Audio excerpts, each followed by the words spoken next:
Day 2 of the strike action by pilots belonging to FlySafair, those are solidarity members, really has affected some operations at airports. You find us this morning at the Lanseria International Airport. This is where we are tracking impact in terms of commuters that may be affected. Here we are told that there are flights that have been cancelled as well.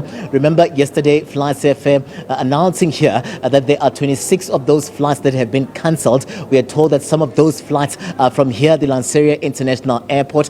And just walking into the airport, you can see that there is a little bit of a difference in terms of the people that you would expect to be coming through.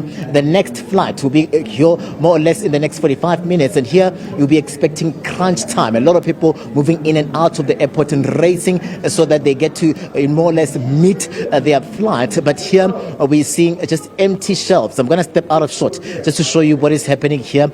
So we see really the airport not that busy today. You know, people are just coming through one after the other, and we are told that it's not the same case. If then there was no strike action, you'd see a little bit of a different picture here. So this clearly affecting operations of the airport, this being the Lanseria International Airport. But we spoke to the airport earlier on, and they are saying that they are in constant communication with FlySafair in terms of the disruptions here, as they anticipate as well that the two parties, the employer and the workers, do find each other. I'm going to bring Alex into the conversation with us this morning. Alex is traveling, but at the same time, Alex, you are in the tourism industry, and then you more or less would know of a greater impact of such on tourists and people that are moving from one place to the other. Let's start with a reflection of where are you heading to? Were you aware of this strike action by FlySafair? Was there a communication, or walking in here, you two were anxious around whether your flight will be on schedule or there would be some disruption, looking at the fact that there is a strike action that is underway? So thank you very much. Yes, for today, actually, they did communicate. I've been following it. I travel a lot, so I do follow if there would be any problems. But our George flight has been confirmed. We knew a day before. So from this point of view, it has been good. But we did come through with someone to wait for us in case there was any hassle. So we had to get someone to come through and then wait just in case. So that's okay. But from my point of view, I do a lot of traveling, and I'm in the travel industry. I deal with Italians coming through to South Africa, and all of them do Johannesburg, Cape Town, the legs that apparently have been affected. So from that point of view, I'm now a little bit concerned, actually quite a bit concerned, that if they come through to Joburg, they can't get to Cape Town. The tours have got to start. The whole logistics is going to really be a big problem, because when the tours come, they've got to join the big tour groups. So I'm going through, and hopefully I can manage it as best I can.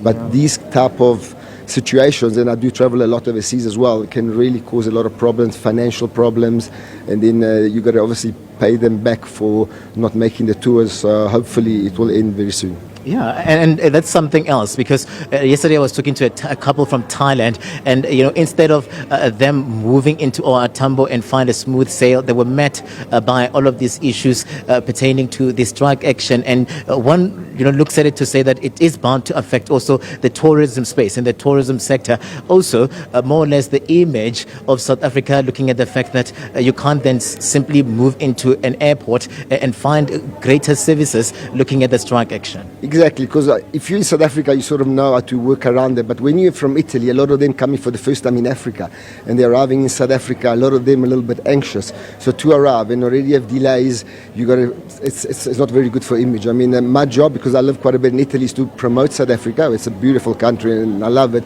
But these kind of things can really affect the first impression of South Africa. Let's just get a sense of your message then to the parties, because we are told that tomorrow they'll be meeting at the CCMA to try and find each other. But we saw Solidarity saying that they've put down the strike action for 2 weeks, and this is something that would be devastating. Maybe let's get your sense of that, and also your message looking at the fact that we are looking at this meeting taking place tomorrow. Please, yes, and obviously I don't know the ins and outs, and I'm sure both sides of the parties have got good reasons.